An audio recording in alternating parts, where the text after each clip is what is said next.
Yeah, I think he's been doing a good job in practice with the reps that he does get. He's done a good job staying in tune in the meetings and the walkthroughs, and I'm excited to see how he does. Expect to have Reed available? Yes, I do. So Sydney would be the next man up with Mukuba, obviously, sideline. How big a loss is that? I mean, he seemed like he really kind of, over the last month or so, is playing really well. Yeah, I think we talked about it last week. He's been playing a lot better and avoiding the big negative plays and playing to his ability. We saw what you did with Adoree Michael. went down, what made you want to go with that combination? What's that? After Adoree went down, what made you want to go with the combination with Cooper on the outside and Carter on the inside? That's what we felt was the next best combination. How do you think Cooper held up outside into the tough matchup, obviously? Yeah, he got beat a couple times. I thought he was tight, just at the catch point got beat. It's going to happen some. Now that you've had Carter for a little while, what stands out most about him? I think he's a good player, good natural football player, understands the game. He's got good instincts, got good technique to his game. He's quick. We're pleased to have him. The door is still out. Is that the combination you're still? It's possible. I think, is Andre Sam a guy who's stood out at all going back to camp? And Yeah, and camp he has the last 2 years. And, there's a chance he'll be elevated. Could you see Michael Carter getting in the mix at safety with Jarrell for an extended period as well? He's gone into these last few games as our fourth safety. So, how much does it help Cooper to be able to, if he's going to practice there, how much does that help for the week if he's going to play there? And how hard was it for him to have to do that in the middle of a game? yeah, I mean, it's when you got to change gears like that, it always comes at a price. But he's been playing corner and base, so it's not like he hasn't been out there. Vic, what does Chicago show you on offense? A lot. It's a great scheme. They do a great job calling the game, mixing it up, marrying their run game and their pass game. They're highly ranked in a lot of areas, and I don't think it's any accident. They got really good players, and it's a great scheme and a great play caller. You attribute to the lack of pass rush this past I don't think it was terrible that way. I mean, the sacks won what you want, which I know you guys think that's the only barometer of pass rush. As far as Cooper goes, was it a little surprising to see him struggle a little bit on the outside? Well, I mean, I don't know if surprising is the right word. Guys get beat sometimes, and those are good receivers. They have two top-notch receivers. On that Pickens. Circling back to Chicago, and can you talk about Ben Johnson and what makes him a difficult guy to prepare for? Yeah, Ben does a good job of mixing it up. They package things well together. They play multiple personnel groups. And, they're under center a good bit, probably more than most teams in this league. And kudos to him and his staff for bringing that young quarterback along who I don't think ever played under center in college. And he's doing a great job, and they have fought through any of the pitfalls of that. And now they got a quarterback that is executing their offense the way they want to. We'll continue to see the trend of Jihad, fewer snaps that we've seen over the last month.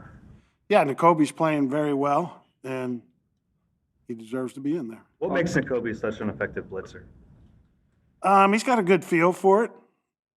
He can be physical when he needs to be, and he can slip a guy when he needs to slip a guy. So he's got a good feel for it. On the Pickens reception that set up the game-winning field goal, where Quinion and Carter collided, what did you get an explanation for what happened there, or what the assignments were that led to that? No, I don't remember that. Okay. What led to the Dean had the interception overturned, I guess, by too many men on the field? Like BG. Yeah, they subbed, which allows us to sub and give us time to sub. The umpire was actually going up to the line of scrimmage to hold up the play, and for some reason didn't. So, that one, I'm not sure really what happened there. But they subbed, so we should be able to sub. And we didn't get off in time. Finish. What's that? When you're, shut up. No, when you're. Let the guy finish the answer Dude, before you I- start asking him. Nobody interrupts people. They're wasting. We're good.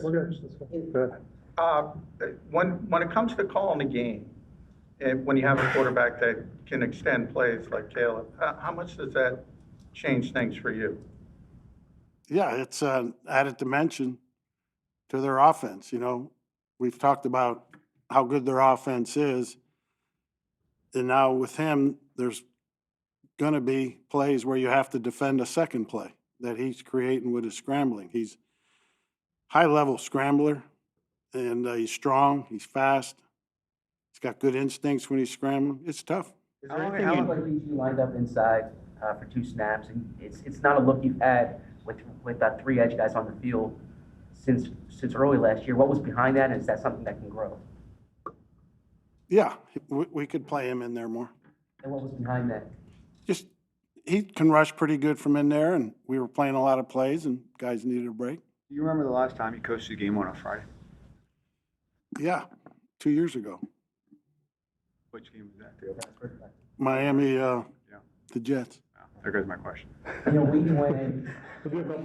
Prior to that, it was I thought maybe it'd be back at 1982, Dunmore High School. That's what I was looking for. Yeah. In a week when you're playing against an offense that puts strain on the secondary and you have moving parts, and I guess only one practice, how do you navigate that? You have to go into the week knowing who that 5's going to be.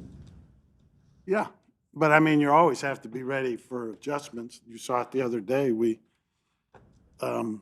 lost a couple guys, and if that game had gone into overtime, Carter probably playing safety, and Coop would have backed to nickel, and somebody, Keeley had been a corner. Nick was saying the other day that, you kind of give those guys chances like during developmental periods, like of different scenarios, they can play out if injuries happen. How helpful is that? I mean, obviously, it's not the same as being in a real game, but do you think it kind of helps when they have to go in like they did against the Cowboys? Yeah, it's helpful. It's going against our own offense, so it's not going against the team we're getting ready to play. So there's not the carryover there, but at least they're out there executing calls against, an offense. Is there any similarities here between you just played the Lions and now you're getting the Bears, and obviously there's an influence there. Any similarities? There's some, but there definitely is some, but not as much as you think. You faced some other scrambling. What's that? You faced some other scrambling quarterbacks this year. Is there anything unique about the way Caleb scrambles? Yeah, he just probably does it better than most. Him and the guy in New York are pretty elite at scrambling. So what has Jacorian shown you in practice, and what has your assessment been of him since he's returned from IR? Yeah, he's been getting some reps, doing pretty good.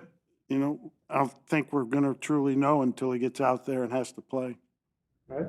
Thank you.